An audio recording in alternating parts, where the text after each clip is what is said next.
This is a wideband oxygen sensor, and having one of these could save your car.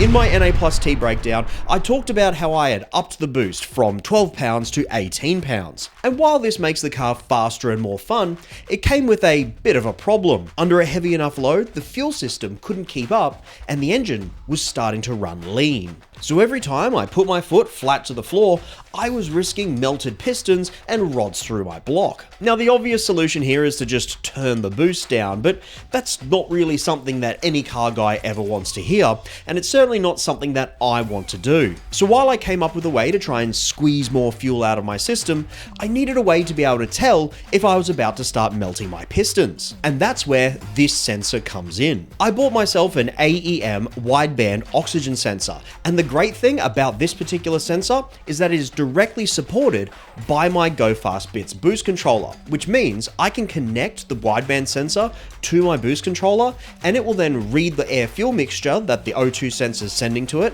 and it will be able to lean cut if I start to run too lean. With this capability, this AEM sensor was the obvious choice for me. All I had to do was install it.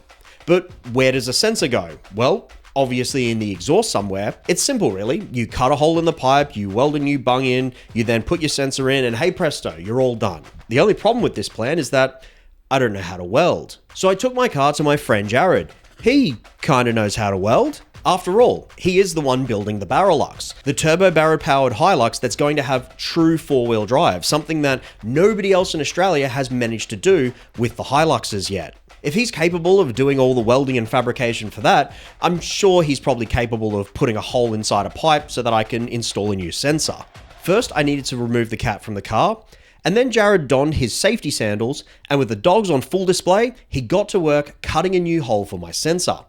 At first, the mighty alloy pipe proved too much for him to handle. We were off to a bad start, and I was beginning to wonder if Jared was capable of handling this monumental task. But after getting a new not-so-blunt drill bit and some extra lube, he made short work of the cat pipe. With the hole cut out, it was time to do some welding. This was actually pretty quick, and Jared had the new bung welded on in just a few minutes. While we're watching Jared show off his welding skills, don't forget to subscribe. I realize it can get annoying when YouTubers always ask you to subscribe, but the sad fact is, every time I do, it reminds a whole bunch of people to do it, and I get a bunch more subscribers. After the welding was done, I just had to bolt the pipe back in, screw my sensor in, and then it was time to get some wiring done. After struggling to figure out where to put the actual controller for the wideband, it was a relatively simple process to then connect it up to a fuse I had available in the fuse panel, and then connect the relevant wiring to the boost controller. From there, I just needed to jump into the boost controller settings, tell it which wideband was connecting to it, and what fuel it was using. And then I couldn't see my AFR. Like nothing comes up on the display. That says it's all good. The wire is connected properly, but literally it's only showing boost still. Like, I don't know. No matter how hard I tried, I couldn't get any kind of AFR reading to appear on screen at all. All I had was my boost.